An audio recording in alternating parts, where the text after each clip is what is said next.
Hello, everybody. Welcome, welcome. Thank you so much for joining us today. We are so excited to see you. This session is Queer Liberation in the Classroom as part of FaceToFace 2022. FaceToFace is made possible by the New York State Council on the Arts with the support of the Office of the Governor and the New York State Legislature, and by public funds from the New York City Department of Cultural Affairs. And this session is also specifically brought to you by our very generous conference sponsor, Disney. My name is Kinsey Keck. I use she, her pronouns. I am a white woman with brown chin-length hair. It's pulled up in a half ponytail today, and I have long bangs that come down to touch my round wireframe glasses that I'm wearing. I'm also wearing a very cozy white sweatshirt, and I'm sitting in my kitchen, and you can see some art prints just behind me on the white wall behind me. I'm also the programming and membership manager for the New York City Arts and Education Roundtable. Although we are currently meeting via Zoom, the Roundtable would like to acknowledge that we do work and live on unceded lands. Manhattan, or the place that is widely known as New York City, exists on the contemporary and ancestral homelands of the Canarsie, Lenape, Munsee, and Wappinger people. These sovereign nations and communities are still thriving here, and we continue to occupy their lands. We would like to give a moment of respect to them, as well as to the Black and immigrant communities, which have helped build the city that we know today. As we recognize that all of our pasts, presents, and futures are intertwined, we would like to uplift a few contemporary Indigenous arts organizations that we can all support and learn from.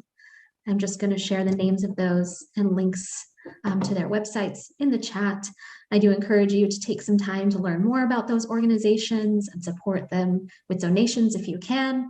And also, please feel free to share at any time in the chat resources or organizations that you might like to highlight. Thank you. Just a few quick reminders. If you're having any trouble with Zoom, please send me a private message. I am here to help. Please be sure to keep your mic setting on mute unless you're the person speaking. We do encourage you to use the chat to ask questions and connect with other people on the call. There'll be a Q&A at the end of this session, so put your questions in the chat. I will be keeping them for that Q&A session at the end. I also want to note that this call includes closed captioning. To activate the captions, click live transcript. That's a button on your toolbar, and you can select show subtitles. We also are providing live ASL interpretation on the call. We are spotlighting interpreters and speakers. If you would prefer to see the full group, I invite you to click view in the top right-hand corner of your screen, and you can select gallery view to see everyone who is here. This is a workshop, so we do encourage you to be active and on camera. However, we also invite you to come to this space as you are. If being on video doesn't feel accessible, that is absolutely okay, and you can experience the session in any way that is the most comfortable to you. Lastly, I just want to note that this event is being recorded, and you will all receive a link to it within the next week. And it will also be available on the Roundtable website and YouTube channel. And that is it for me. I'm very, very excited to toss it over to our presenters for this afternoon. We're welcoming Adam Odsess-Rubin, who is the founding artistic director of the National Queer Theater. We're also excited to welcome Nikki Meñez, Curatorial Director of Z Space. Welcome to you both. Let me get you a spotlight here. And we are just so excited to have you. Hey. Thank you, Kinsey. So excited to be here. Hello, everybody.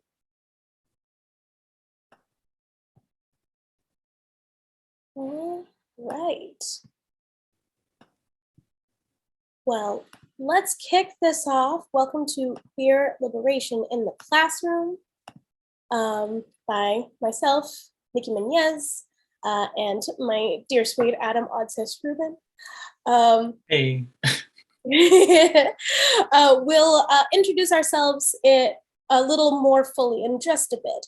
But first, we wanted to shout out a couple things about the space that we want to build, provide, and support for you all as a part of this conversation about what does queer liberation mean, what does it look like, and how do we show up for it in our classrooms.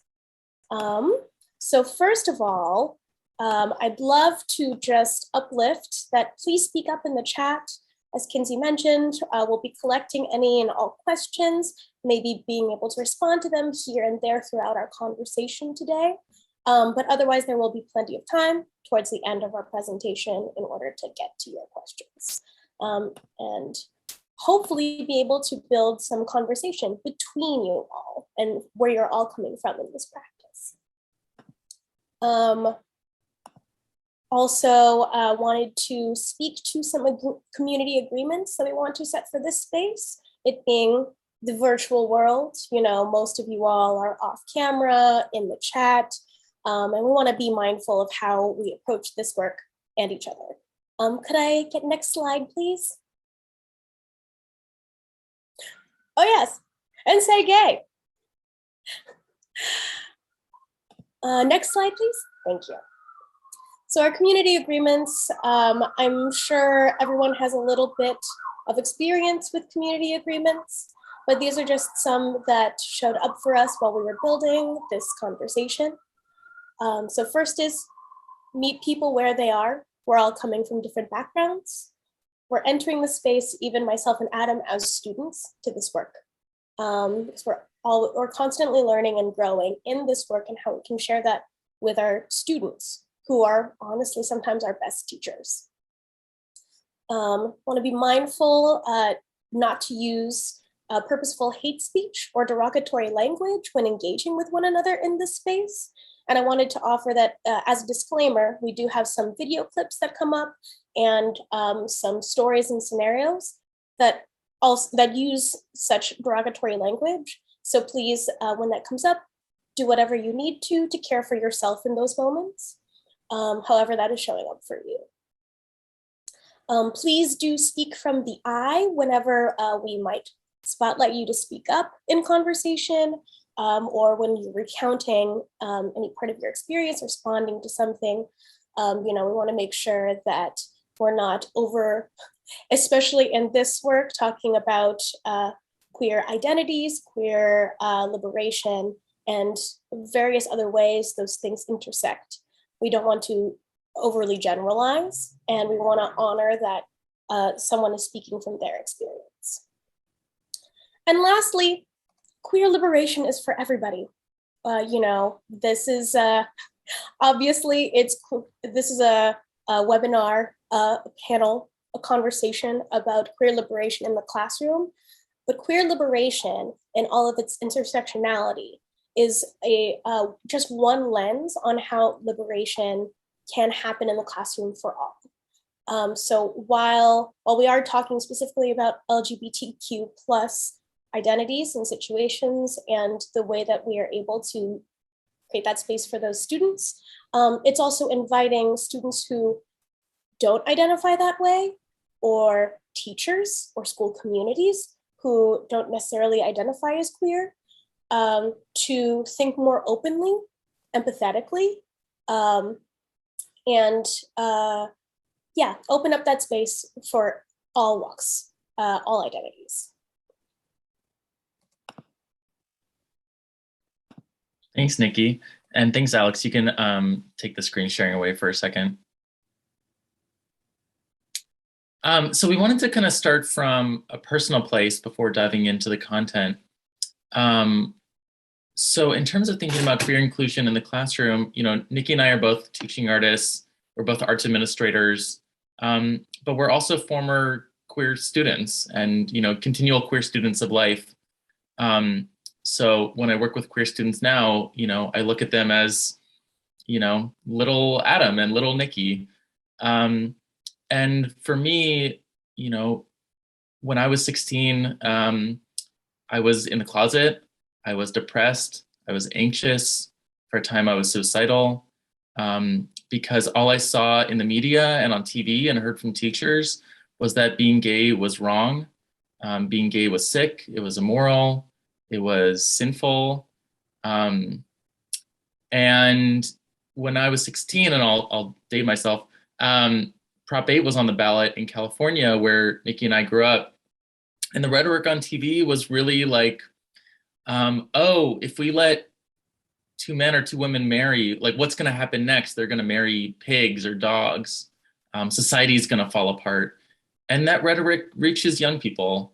And you start to feel worthless and you don't feel valued. But I did have a gay history teacher who was open and out to us, and ran our high school GSA, and working with him and our drama teacher, who was really open-minded, and doing the Laramie Project in high school and performing in that, really saved my life. And I don't mean that hyperbolically. It really saved my life. It really helped me when I was very suicidal.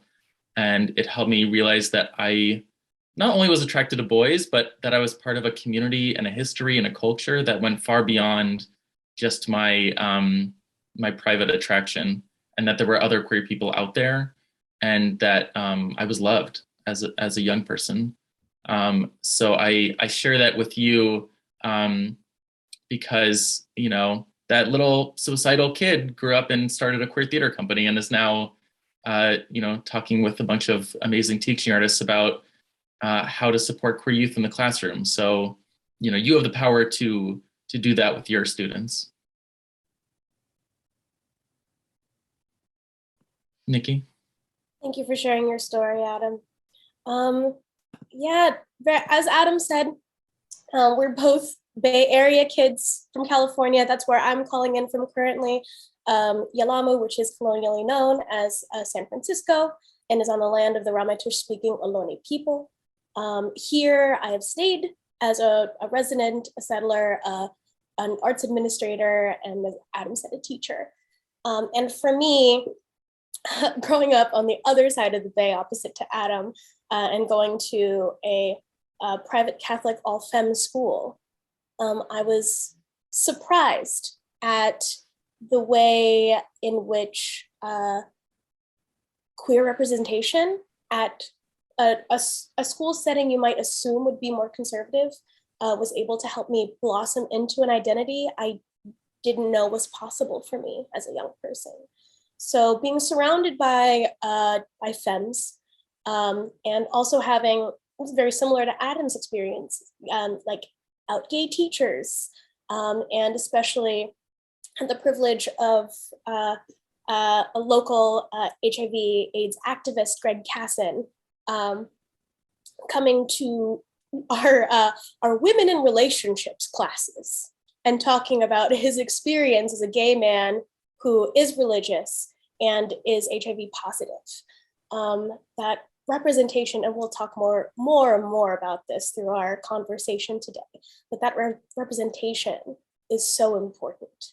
And that helped a lot of my fellow classmates come out together, which was beautiful, come out over the years and be in community with each other, and allowed me to truly sit in that blossoming when I got to college and was able to really expand what queerness looked and felt like to me.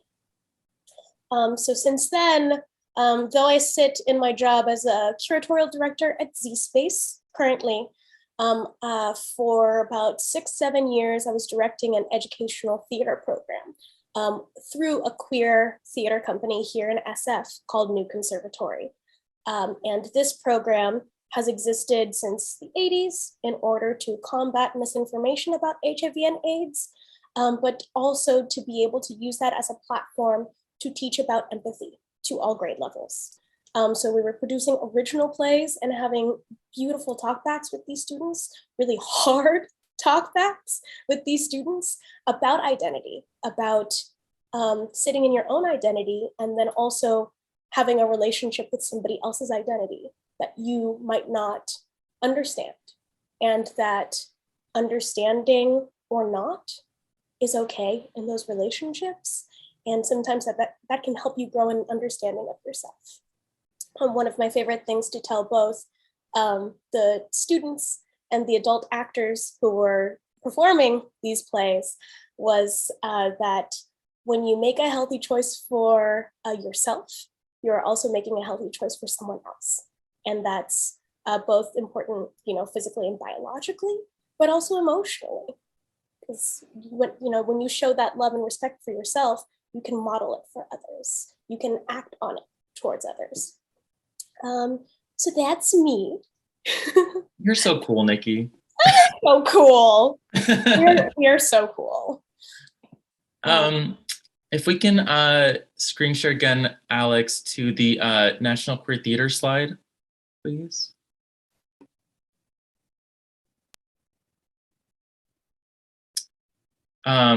So I'm the founding artistic director at National Queer Theater. I just want to give a quick plug, not for, well, yeah, for National Queer Theater, but also for your students as a resource and your teaching artists. So we are New York's LGBTQ theater company. We foster and support queer communities through social justice in the performing arts. And we produce new plays by, for, and about queer communities. And we also offer a lot of free education programs for the queer and trans community in New York City, and specifically marginalized communities within the queer umbrella. And it is a very queer umbrella. So in terms of youth programs, we have done a lot of residencies with New Alternatives and Ali Forney Center, working with LGBTQ youth experiencing homelessness. We're also starting a new program last year funded by the Matisse Foundation called Staging Pride Queer Youth Theater.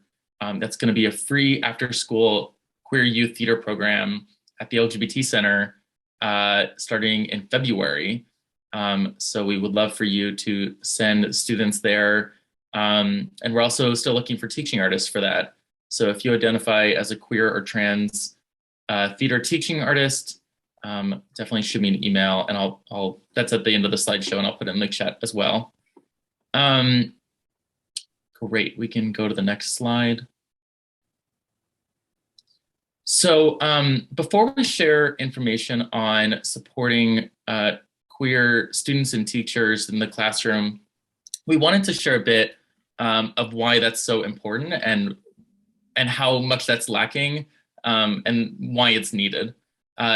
So in a 2019 school climate survey from GLSEN, which is an amazing resource, it stands for the Gay, Lesbian, Straight Education Network. They have a lot of resources on their website for LGBTQ students, teachers, teaching artists, not arts organizations, but nonprofit organizations, researchers, they have data. So in this school climate survey, so this is pre-COVID, 59.1% of LGBTQ students felt unsafe at school because of their sexual orientation, 42.5% of their gender expression, and 37.4% because of their gender. So that's a majority of queer students feel unsafe at school. Almost all LGBTQ students, 98.8%, heard the word gay used in a negative way, i.e. that's so gay, and 75.6% heard these remarks frequently or often, and 91.8% reported that they felt distressed because of this language. So I'll use myself as an example. In high school, everyone was saying that everything was so gay and that meant bad. And then I felt bad because gay meant bad and I was gay. So I used the transitive property, which I also learned in school, to understand that I should hate myself. And that's the messaging that queer youth get in school when they hear this kind of language. And it's really pervasive. And I've actually been in a lot of classrooms where students are using this language and teachers don't interrupt it. So would really encourage you to interrupt this kind of language. We want you to say gay. We want students to say gay, but in a positive or at least neutral way.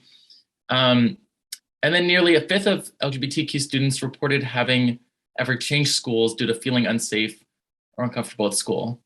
I was bullied a lot in school, called gay, called fag, beat up sometimes.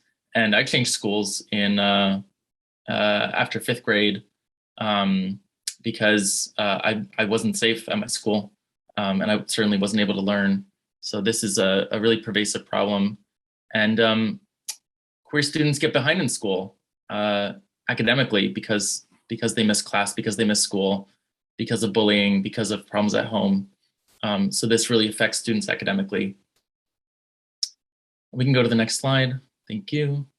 The vast majority of queer students experience harassment or assault based on personal characteristics, including sexual orientation, gender expression, gender, actual or perceived religion, actual or perceived race, ethnicity, and actual or perceived disability. And I think the use of actual or perceived is really important because, you know, we don't always know students' identities, and their peers might not always know their identities. But if a student dresses a certain way or looks a certain way or talks a certain way, students can be harassed based on perceived identity or characteristics.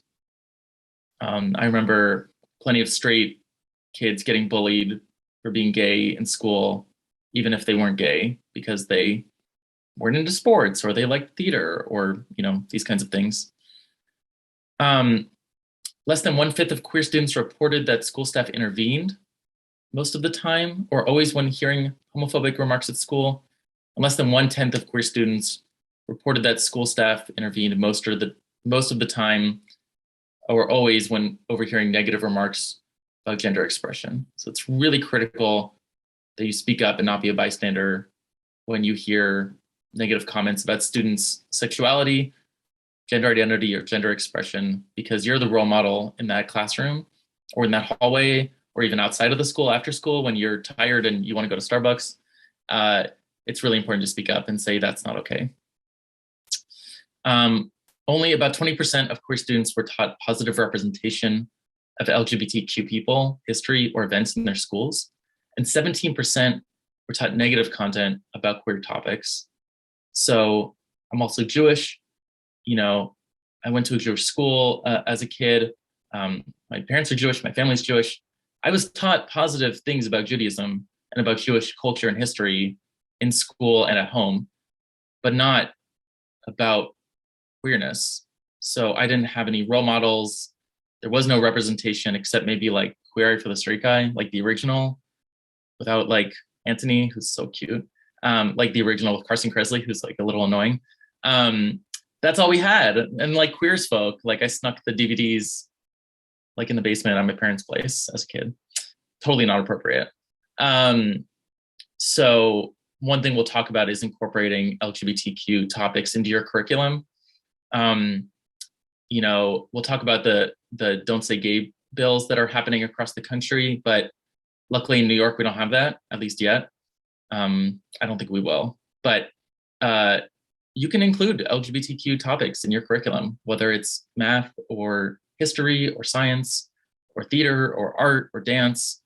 And we're happy to share resources so you can do that effectively. But even, you know, having two dads spoken about in a math problem, in a word problem, it makes a difference in terms of understanding that you're not alone.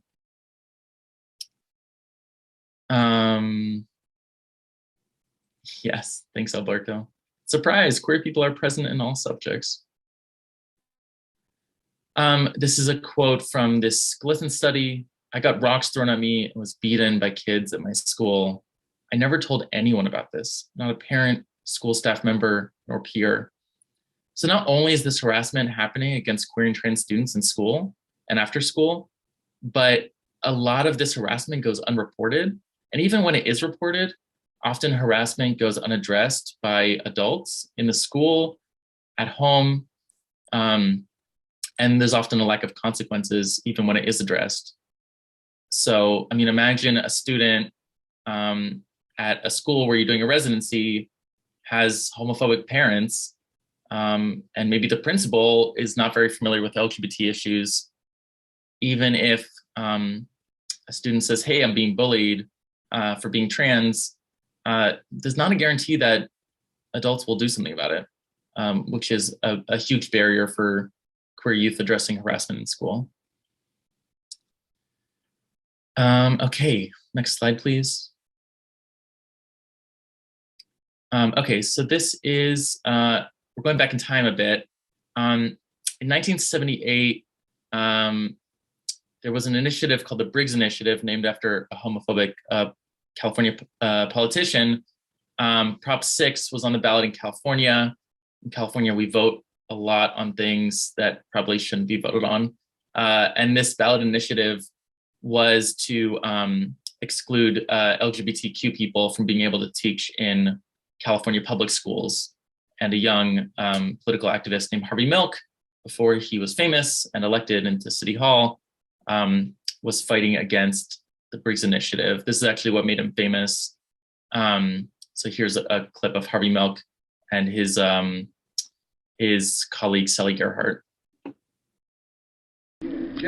There are already laws on the books to protect our children.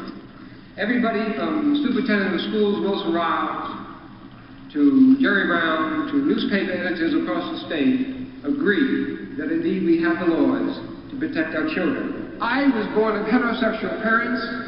I was taught by heterosexual teachers in a fiercely heterosexual society with television ads and newspaper ads, fiercely heterosexual, a society that puts down homosexuality.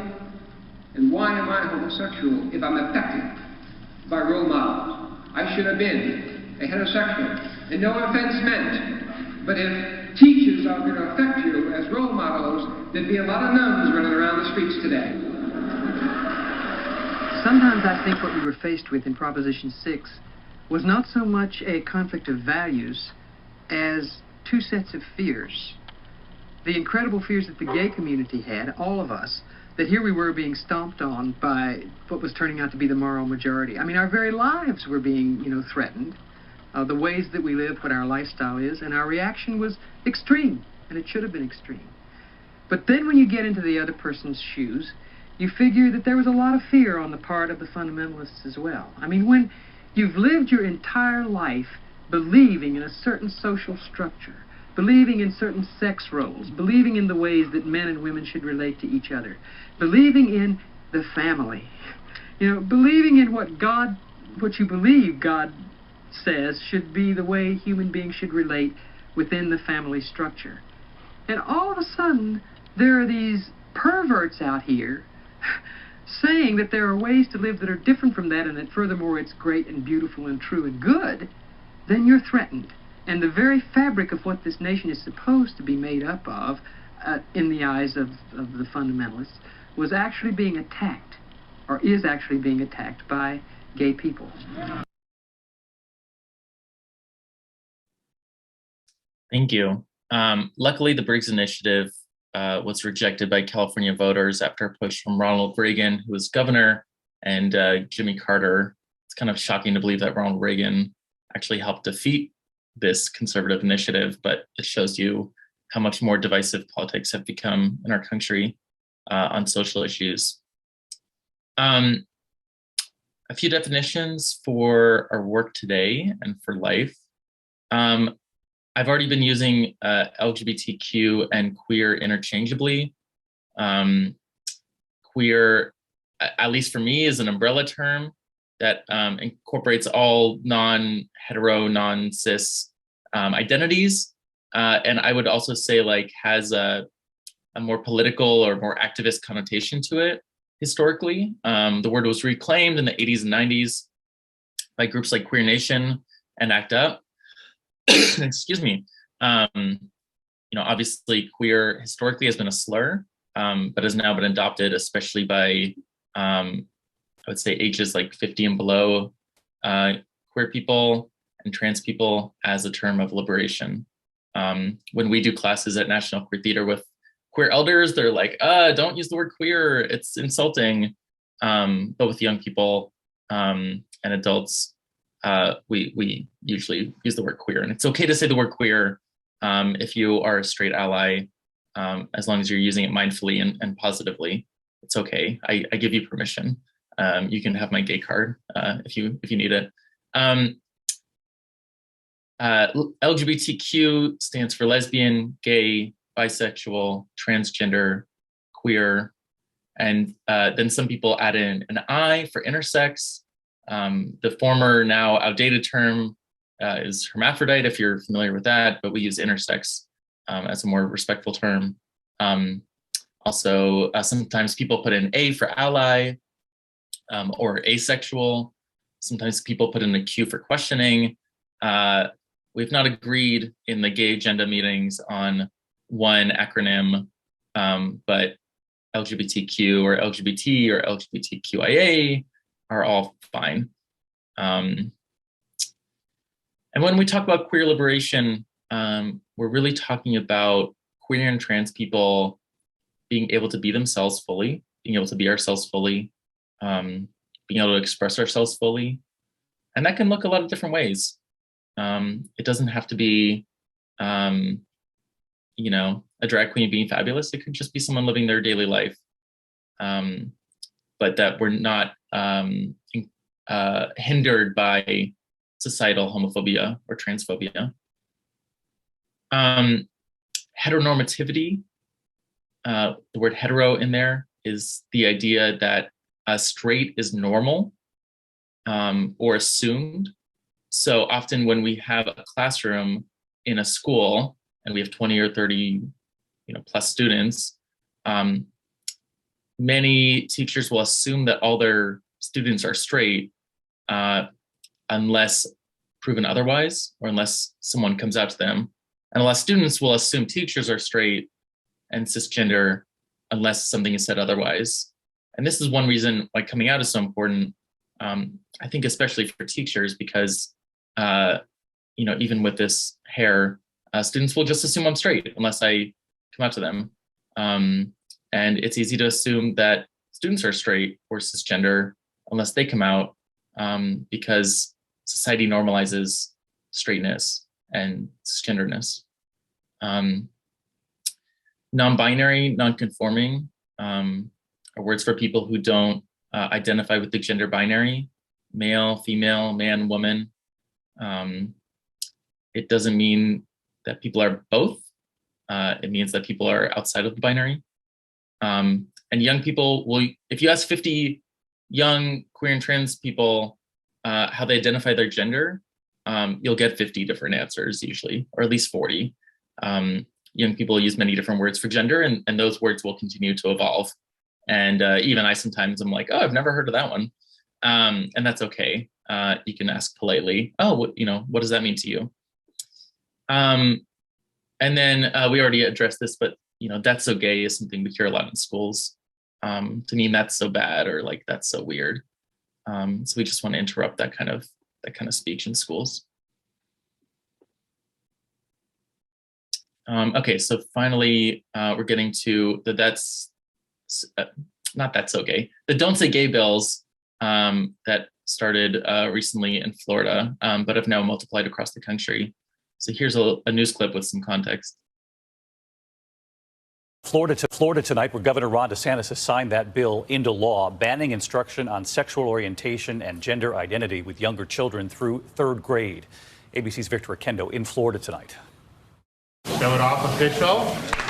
Tonight, it's official. Florida's controversial Don't Say Gay bill, as it's known by critics, signed into law by Governor Ron DeSantis. We will make sure that parents can send their kids to school to get an education, not an indoctrination. The parental rights in education law now banning classroom instruction on sexual orientation or gender identity in grades K through 3, and any instruction that is not age appropriate or developmentally appropriate. It's now up to the state to update and define those standards. The law also allowing parents to sue school districts that violate these policies. The bill sparking protests for weeks. Critics argue it will marginalize LGBTQ families and prevent schools from helping students in need. Democratic State Senate candidate Janelle Perez and her wife Monica have 2 daughters, one starting in kindergarten this fall. My daughters are going to be raised to be incredibly proud of our family, and we will never be silenced. We will never be forced to hide in plain sight. And the law is expected to go into effect on July 1st. David? All right, Victor Akendo tonight. Victor, thank you. Hi, everyone. George Stephanopoulos here. Thanks for checking out the ABC News YouTube channel. Okay. So both Don't Say Gay bills and the banning of books with LGBT content, as well as content that is including so-called critical race theory. This is really proliferating and growing across the country. And as we get more visibility and more rights for LGBTQ people, there's more backlash. So it's even more important in more, I would say, LGBTQ friendly states like New York or California, that we're visible and open about our support for LGBTQ youth and trans youth in particular, making resources available, speaking about it. And I would also say with Zoom, if you are an arts administrator at a arts organization, or a teaching artist with an arts organization, if you're able to use Zoom to open up your youth programming to queer youth in some of these states in the South and the Midwest, that's also a really powerful tool for access for queer youth. Okay, and then this video is just something that's been in the news in the past week. Famous playwright David Mamet was commenting on the Don't Say Gay bill, and shared these comments in the video here. Playwright David Mamet, who wrote Glengarry Glen Ross. I haven't seen the whole movie, but I have seen that Alec Baldwin always be closing speech. It's pretty legendary. So surprised that he's a right-wing reactionary.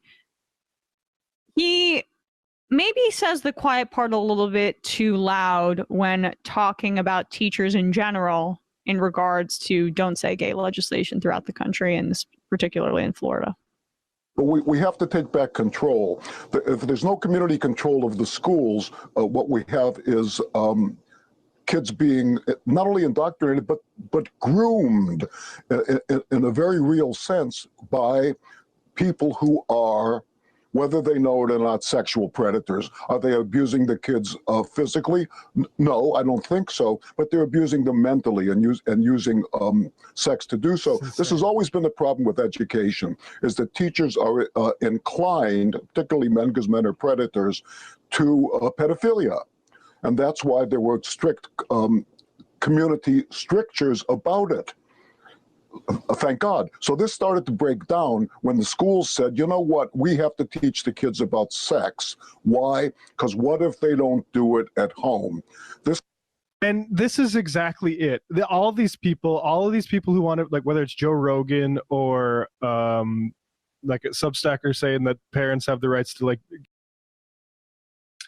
So with all this historical context and all this context about what's happening in the news recently, you can see that queer and trans youth and queer teachers and trans teachers are really under attack in this country, which makes the work of supporting queer liberation in the classroom incredibly urgent and incredibly important.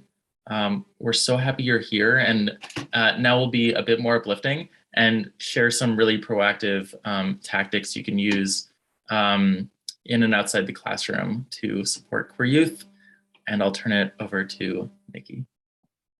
Thank you, Adam. And thank you for all of that, all the data, the facts, and those clips. As hard as they are to watch, it's really important to, see past the rainbow colored lenses that one might, be surrounded by. I speak for myself, being in San Francisco, in our little blue and rainbow bubble. And even in this blue and rainbow bubble, there's still confrontations that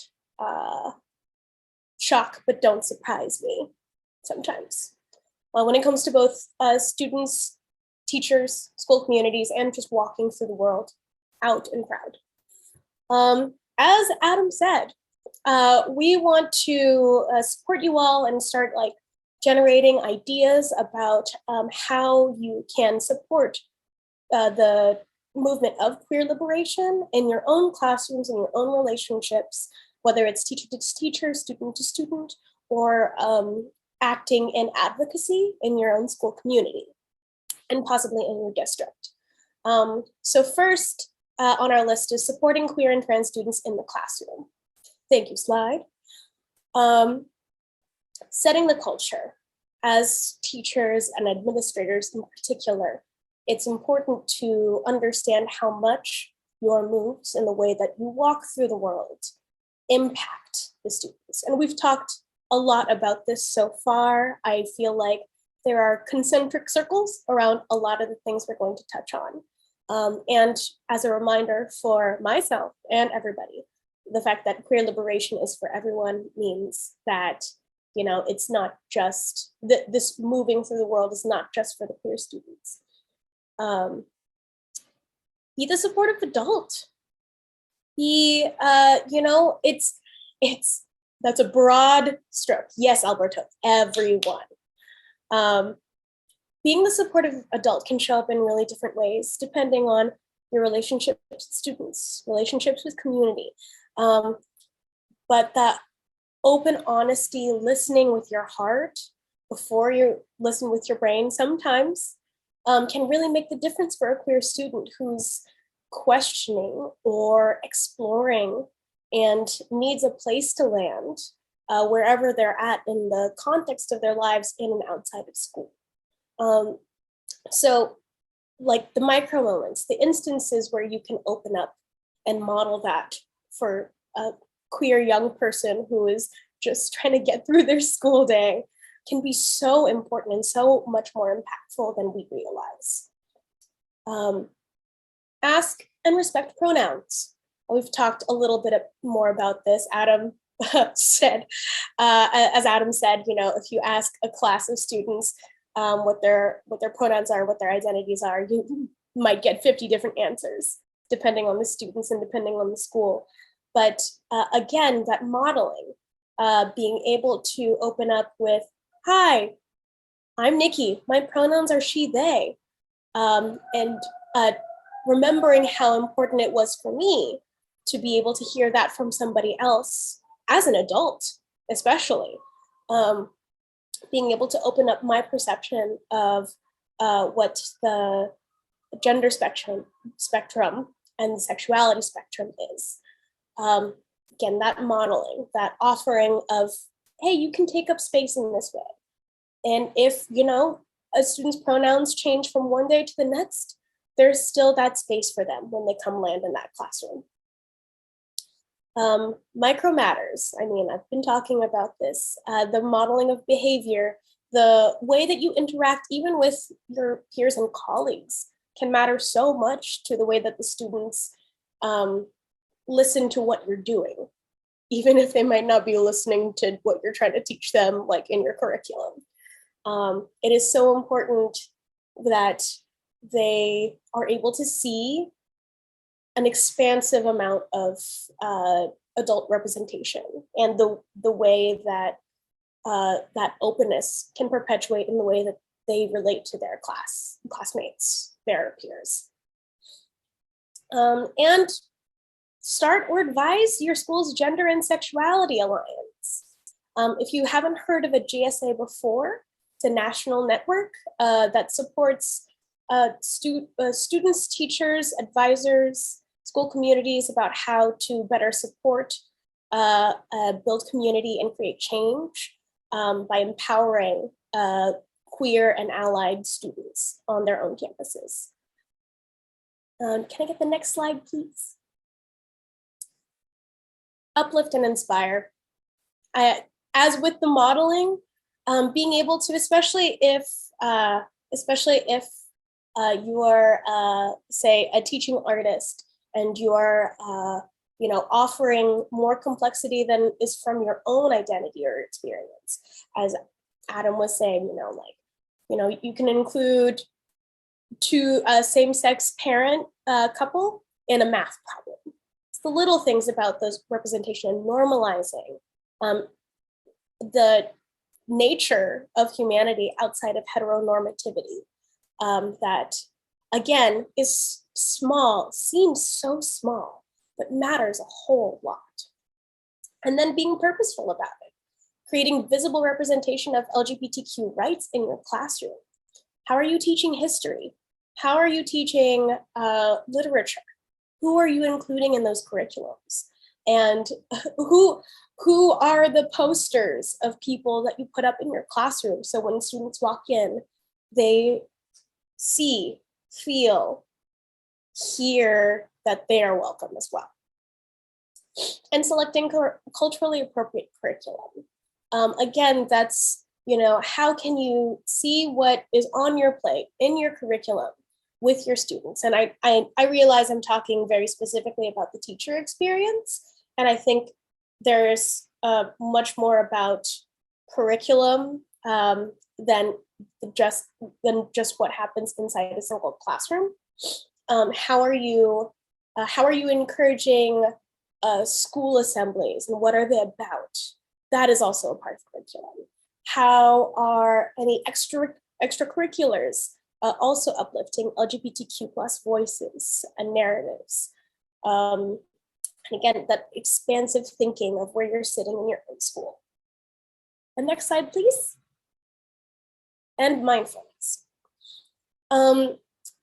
Again, I feel like I've talked about this in so many different shades and flavors already, but the way that you walk through the school, the way that you're listening is so apparent to impressionable young people, and can also help set tones for colleagues in how they approach queer and trans students in their own classrooms. Just respecting things like, not all kids are ready to come out. Lots of them are, exploring and can't really define where they're at, and that's okay. That's a part of child development. That's a part of development as an adult person even. So being able to hold space for what they're grappling with, as opposed to calling them out, making an example, shining too much of a spotlight on them, just focusing on the listening aspect, and allowing for the environment around them to be more supple and flexible to their experience, included in the whole community of a classroom. Acknowledge students with same-sex parents and other ways that queer identities show up in the world. Representation matters. I don't think we can say that enough. And the little ways that show up build to become this queer liberation that we're aspiring to. And especially whether you are a queer identifying teacher or not, making sure that you have resources, some of which we have for you for the end of this talk, but having guidebooks for your own curriculum, or having handouts, or phone lines, or other your other local nonprofit arts organization, hello National Queer Theater, who is doing this work in the community. Any questions about that, folks? Feel free to chat it up. No? All right. All right, teaching better allies. Like I said, queer liberation is for everyone. So when we talk about teaching better allies, it's about those non-queer students who may or may not have biases, are entering the classroom with different attitudes, and also the teachers in this greater school community. Next slide, please. Frameworks for allyship. Again, the openly discussing LGBTQ plus topics, situations, issues, openly and honestly, is not just for the queer kids in your class. It's widening the lens of how they're entering the world, seeing the world. It's already so vast within just the school. And preparing your students, whatever their identities are, whatever context they're entering their classroom with, is so important for the way that they continue to walk through the world into their adulthoods, and how ready they are, or not, or open they are to folks who don't come from the same context they do. No neutrality. Stand up for LGBTQ rights. and have zero tolerance for bullying. Being able to disrupt moments of harm, moments of misunderstanding and ignorance is hard. It's really hard as adults, and especially when you're just trying to get through a lesson plan, but it's, again, so important for the learning of the entire classroom and the creating of the culture. Being able to disrupt the way that, the oppression of the clock, but also heteronormativity, it creates unsafe environments, or has the potential to create unsafe environments in your classroom. It's better to nip that in the bud in order to have more complex conversations with students, young people. And again, this also applies to colleagues that you might have at your schools, in your communities.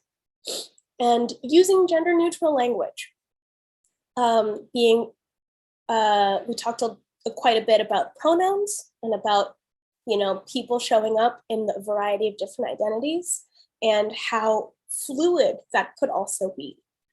So modeling the use of gender neutral language in one-on-one conversations, in lectures, talks, is another way to widen the scope of that lens, slowly but surely. Next slide, please. And embrace complexity. Again, it's just continuing to widen the scope of the lens in which you are viewing and offering a point of view to your students. Excuse me. Being able to teach intersectionality. And if you, I wish I had a good definition, official definition for what intersectionality is off the top of the dome, but just speaking from my heart, that intersectionality is that complexity. We often think of and are provided for us in our society little boxes to check off in terms of our identities. Whereas, as individual human beings, we are so much more complex than that.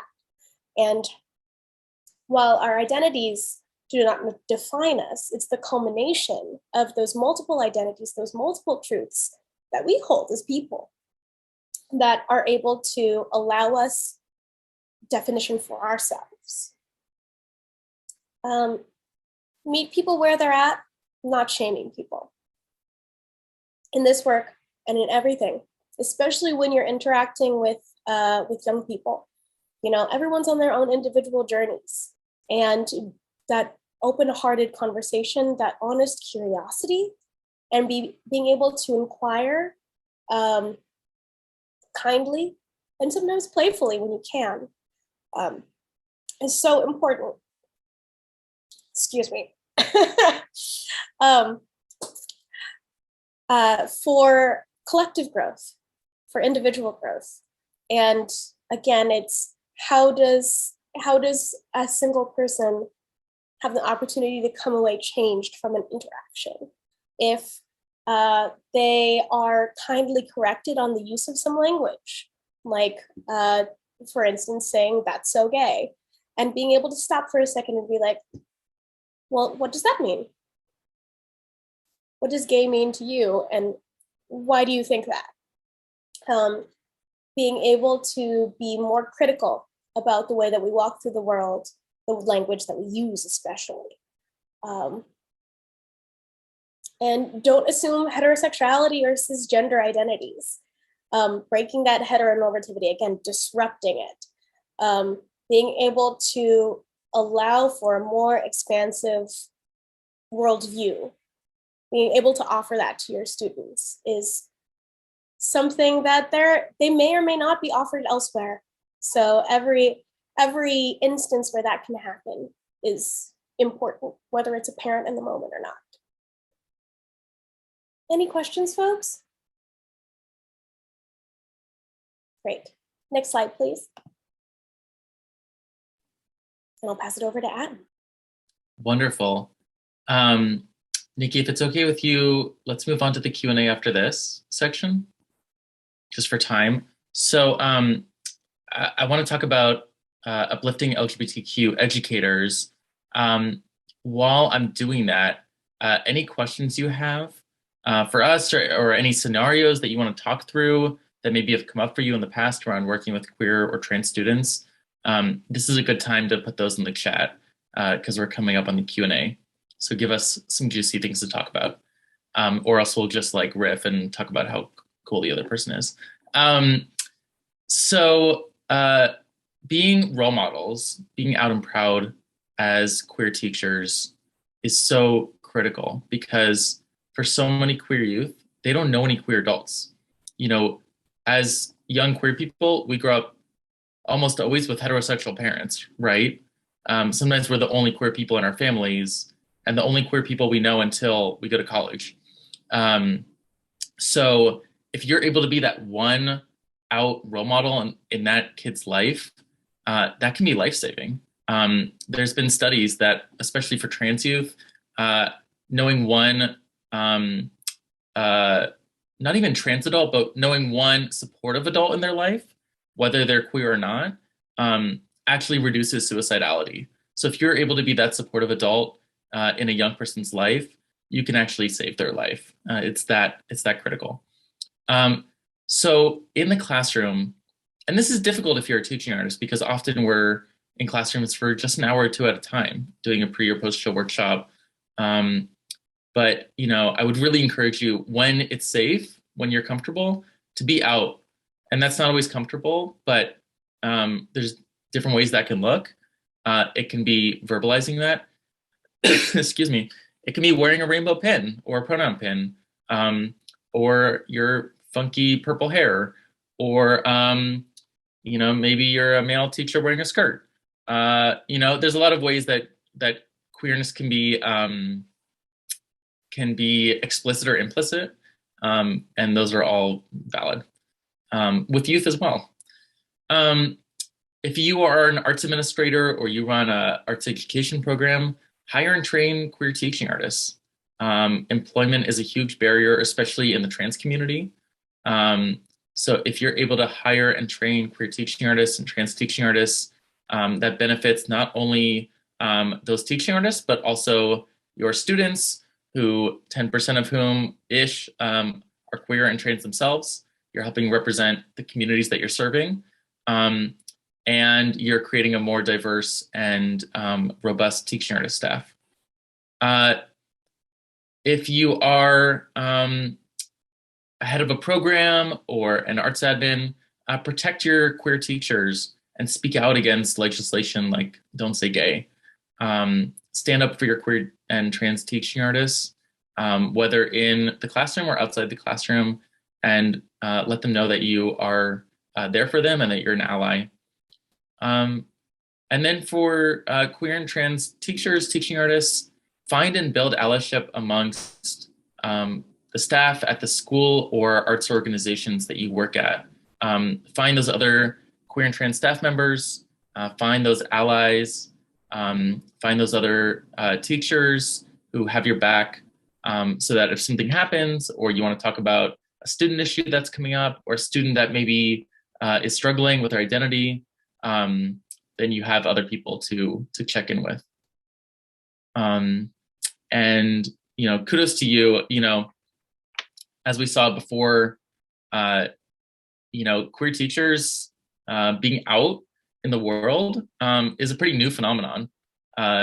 Even as recently as 1978, voters are trying to ban queer people from being public school teachers. So to be out and proud as a teacher or as a teaching artist or as an educator of any kind is a really radical act, and kudos to you. Okay, next slide, please. Or actually, we're gonna skip the scenarios for now, so let's go to the Q&A.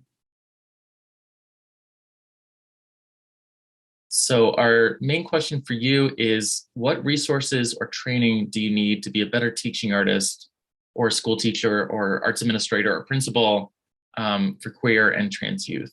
But we'll take any and all of your questions. So we can actually take away the screen share. Kinsey, would you mind if we chat up that question? Just put it in the chat for people to look at. I don't have it in front of me. Sure, the question from the slide? Mm-hmm. Great, I will do that, absolutely. And there are a couple of questions. The most two recent chats are a couple of questions for you both as well. Fantastic. And folks, feel free to continue to use the chat. Thank you so much for engaging with us. And also at this point in our Q&A, feel free to also raise your hand if you want to speak up. And our lovely tech Zoom folks will help you out in terms of speaking up and being a part of the conversation.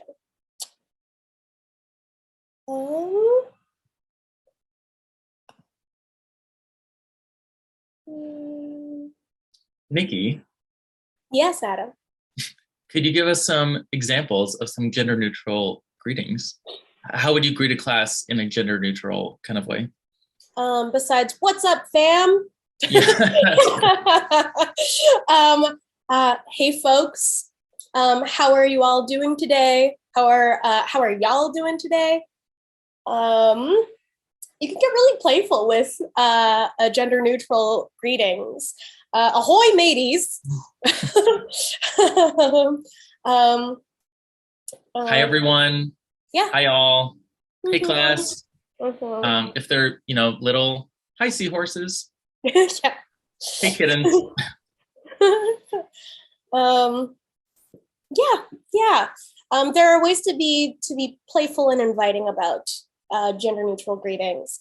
But at the end of the day, it's, how are you ensuring that whatever language you're using is building camaraderie and not creating binaries?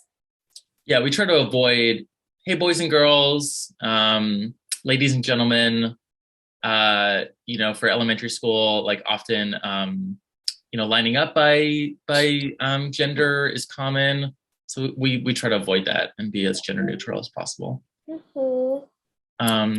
I can take the second one. Yeah, Adam, is there a more inclusive term than male identifying or female identifying?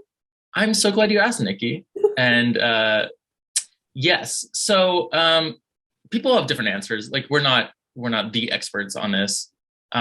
This is just our informed opinions. But in terms of the word identifying, it's kind of funny because it's I don't identify as gay. I am gay. I am queer. I don't identify as male. I am male. So I would just say what you mean. If a student is transmasculine, and you say, can I have all the boys over here? Then as long as you're being explicit, transmasculine students should be involved in the category of boys. So we're not excluding trans or gender nonconforming students, but we want to be expansive in how we speak. And this is hard. I mean, I'm in my head, I'm trying to be how do I answer this? It's not easy, and language is evolving. It's not perfect, but I would say use male and female instead of male identifying and female identifying, or students aren't queer identifying, they're just queer. A chair is not a chair identifying, you know what I mean? The thing is what it is. Mm-hmm. And just to go off that, using an example of separating folks into groups, like Adam was saying before about, gender binary lineups in the schoolyard, being able to do that by height or clothing color if you don't have a school uniform or anything like that. Ways that a young person chooses to identify themselves as opposed to you imposing an identity onto them. Does that make sense, Adam? Yeah. Okay. So, I wanted to. Okay, Diana. Yeah. Did I freeze? I think I froze. Diana has a scenario, if I can throw that at you, Nikki. Sure. So Diana said, I have some 4th grade students who are starting to talk about crushes and dating. Ooh, fun. I wonder if some kids who have a different sexual orientation than their friends feel excluded. I wonder if there's anything to do for them, especially during times like recess, lunch, and free time, when they're really supposed to play on their own without teacher intervention. So students are talking about dating. Might that make LGBTQ students uncomfortable, and how can a teacher address that? Wow, fourth grade.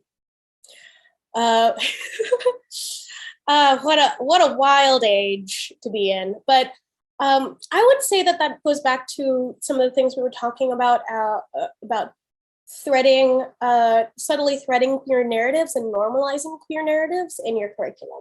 What you can do, what you can offer them in your classroom while you're teaching, supervising them, and facilitating maybe little threads of those conversations that happen in your classroom is, gently and curiously expand what they think of as a romantic couple. Ooh, two people are kissing. That's gross, no matter their identities, depending on the age, 10-year-olds, who knows? Teach kids that kissing is gross. Cooties are gender neutral. But yeah, I would say, whatever they take onto the playground, into recess, in conversations between themselves as peers, echoes what happens in your classroom. So being able to focus on the ways, the places where you do have control and offer some critical thinking about what they're conditioned to think about romantic relationships. Yeah, I mean, can you show them age-appropriate examples of LGBTQ people dating and having crushes, like, I don't know, Love, Simon or something. If you're talking about acting techniques, you can show and you like to show YouTube clips of different movies. Like, can you include some LGBT movies so that they're at least getting some positive representation? Nikki, is there a resource that specifically targets ways to include queer intersectionality based on subject matters? Oh man, honestly, sometimes I think there are too many resources. We'll be sharing some resources at the end of this from places like GLSEN, like GSA Network, which has their own website full of resources for folks. I think it's part of the creativity and the homework that teachers have to do for themselves too. The way the access we have to queer narratives these days is only a couple clicks away, and it's there in hearkening back to what Adam just said about playing a video clip in your class. There are ways to find, there are moments where you can uplift the way that other people are living in your classroom. Especially if you want to be supportive, but you're not necessarily a queer identifying teacher. That's my response. Adam, do you have any response to that? Yeah, I would say because of historic white supremacy and racism, queerness is often equated with whiteness. And when we bring in queer topics and queer representation into the classroom, I think people can often default to white queer representation. So when we think about including queer people from history into our curriculum, people often go to Harvey Milk, but can you bring in a lesson about Sylvia Rivera? Can you talk about Audre Lorde? Can you talk about queer people of color, queer people with disabilities, trans people of color in your curriculum and in your work, and not only default to white queer representation? Want to shout out, I'm forgetting who said this in the chat, but the person who replied to your question of what does queer liberation look like or mean to you? And someone said Marsha P. Johnson. Agreed. And being able to, I think, if I'm being honest, I missed the intersectionality bit a little bit. So I'm just like, queer representation in your classrooms, everywhere, all the things. But Adam, can I throw a question at you? Please do. What resources training do you need to be a better teaching artist for queer and trans youth? Oh, that was our question, Nikki. Oh, right. Thank you, Kinsey. You're doing your job too well. I mean, I have answers, but that's what I want to know from the teaching artists. Can you explain the term pansexual? Is that a question? Oh, that is a question. Oh, okay. So, as we've said before, language moves and evolves really quickly these days. So for me, while I currently identify as queer plus in the umbrella term, as a person whose sexuality, my level of attraction is not necessarily dictated by gender. Pansexual, in its most basic definition, is someone who is attracted to masculine, feminine, and non-binary and gender non-conforming people.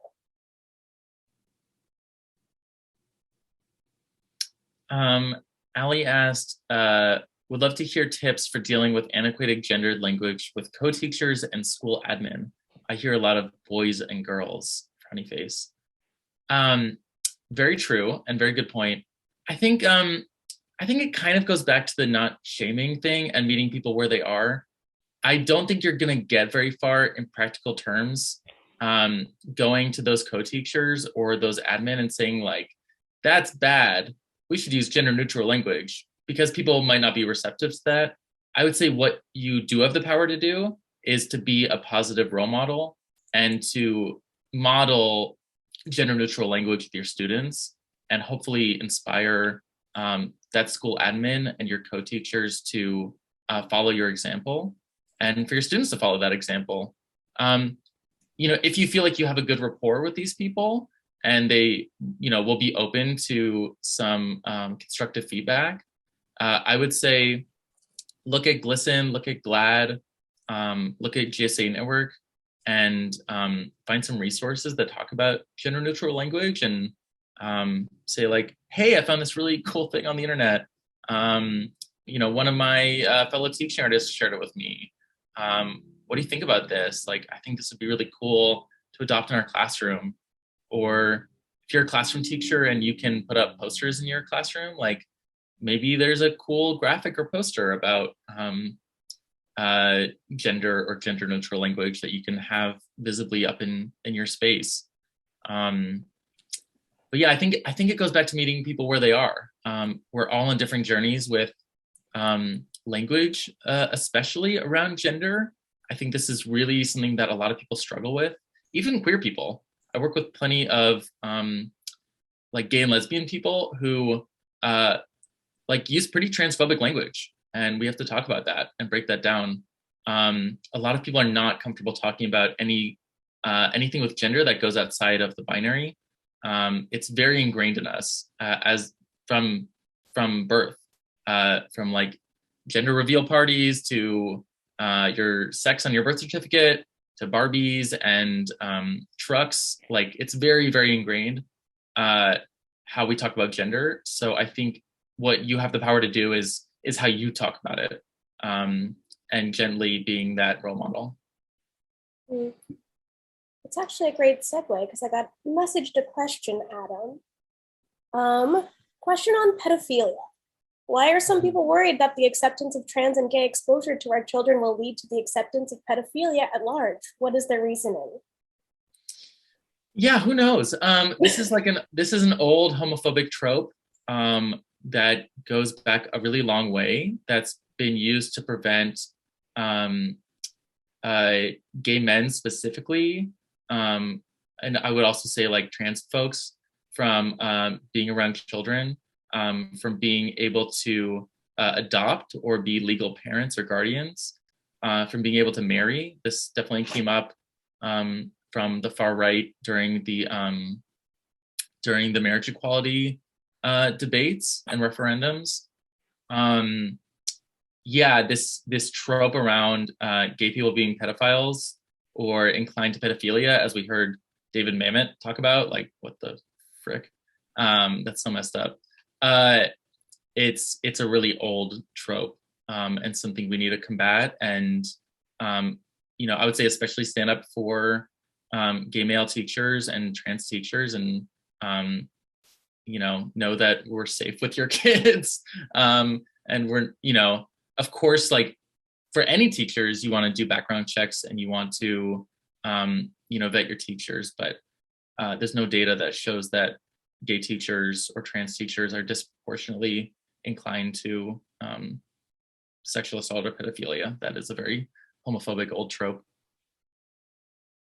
Good question, though. Nikki, Alex says, Learning for Justice has a pretty solid lesson learning plan resources that allows you to search by topic and subject area. Wow. So you can do things like check off gender and sexuality as the topic, and then history or math as the subject area, and see what comes up. That's so cool. Alex, amazing. Thank you for this resource. Just turning this chat into our own queer liberation teaching study guide. Appreciate you all.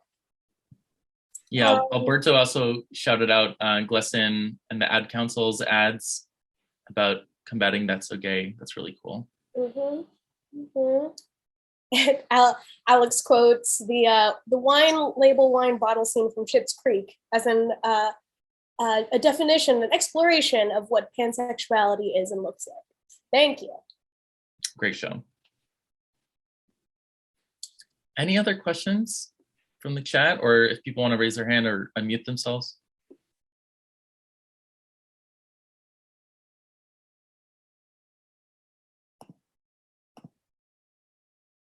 Nikki, can I ask you a question? Sure, Adam. What if we do our jobs well? What do you hope for the future? What does the future look like in 25 years for queer and trans students?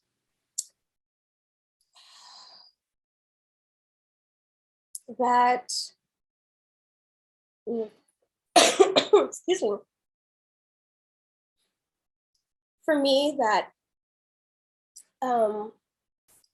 students don't feel the weight of the historical exclusion that comes with queer identities, that they're able to honor that history and like grow outside of, the foundations, the shoulders of giants that we as queer people and queer educators especially are standing on.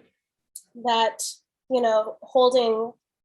holding that truth while being able to continue to push forward and challenge the world and the way that we use language, the way that we relate to one another. I know it's very, very general, but that's the queer positive utopia that I'm imagining in my head, especially for these young people. Adam, can I turn that question back to you? Sure. And then I see Alberto's hand. Mm-hmm. I think I'm of two minds. Like, part of me is like, oh, I want queerness to not be a big deal for students, and for it to just be like being left-handed. That not being a big deal, and it just being a normal part of who you are. But then another part of me is like, well, I think being queer does make you different and does make you special and is a defined community. So, I hope that for queer students, like, we're taught, again, our history and our culture and our value, and that it's not treated as nothing, but it's treated as something valuable and positive, and that we talk about queer history and we talk about queer people's contribution to politics and science and art and culture, just as we talk about other minoritized populations in schools. But with legislation like Don't Say Gay, it's like we don't even have that opportunity to talk positively about our community. So more of that positive representation. Yeah, and letting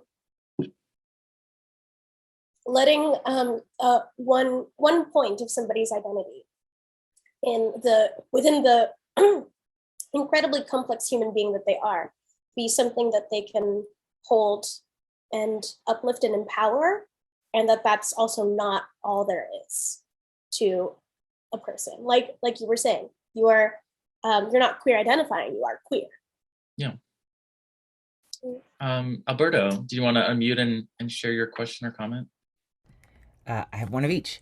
The comment was, I was thinking about how, Nikki, you were just giving such a great description of, I think you were working with pansexuality, and I was just thinking about how on any given day or week, my own identity can sometimes be shifting and be fluid as well. Like I was thinking about, I've gone whole swaths of time where I really am asexual. Like that's really where I'm at. There isn't like, I feel like there's that fluidity that's important to also acknowledge that can be part of someone's journey or where they are or how they are. I was thinking, my question was around, is there, I don't even know if, I feel hesitant to ask this question because I don't want to suggest that there should be one. I'm just curious if there is one. Is there some sort of cohort of queer identified TAs that I'm unaware of or that exists? Or I guess I was wondering about that in terms of community and resource building and having one another to rely on in that regard. Not that someone has to be queer identified necessarily to be able to share that kind of information, but I guess I was wondering if that existed. Not as far as I know. And I've been, a TA in New York City in the past, for the past like 5 years. So, hey, Arts and Education Roundtable folks, I think we have a new program out there. I'm ready for a little kiki of queer teaching artists. Let's go to the Q. Let's go to Cubbyhole, happy hour, little queer teaching artist, drinky drink, do some dancing, talk about arts education. Yeah, can we do that? Amazing. Thanks, Kimberly. Amazing. Good idea, Alberto. Barcade, sure. Okay, let's go back to the slideshow and go to resources. Yeah. Magic. Thank you, Alex. So GLSEN we've talked a bit about. They are really just an incredible organization that has a lot of resources, a lot of great PDFs on their website for teachers, for students, how to start a GSA, how to deal with school censorship, how to deal with violations of your rights as a queer student, as a queer educator. Great resource. Trevor Project, if you have any queer or trans students who you're worried might be feeling depressed or anxious, or they express to you that maybe they've had thoughts of suicide or that they are currently suicidal, please share the information for the Trevor Project with them. They have free and confidential phone, text, and chat lines for queer and trans youth who are dealing with suicidality, or maybe dealing with like a friend who might be suicidal, that they can get support. It's the first and I believe only suicide hotline specifically for queer and trans youth. Hedrick Martin Institute is the largest service provider for LGBTQ youth in the country, and they are based in New York City in Astor Place. They have a lot of free services for queer and trans youth. The people there are really wonderful, so definitely check out their work. The LGBT Center on West 13th Street, the main one in New York City, is also a wonderful resource. There's also the Brooklyn LGBT Center. I'm not sure about the Bronx and Queens as much, but I think there are LGBT centers there. But the LGBT Center in Manhattan has a ton of free youth programs. A lot of them are also offered online right now. So definitely check those out. And then I found this last night, the Drew Project GSA guide to starting a GSA is like a really cool like DIY zine, which I just like was really geeking out on. So there's a lot more resources, but these are some places to get you started, whether you are a queer or trans teaching artist yourself, or arts educator, or you want to be a better ally. These are all really great organizations. Anything to add to this, Nikki?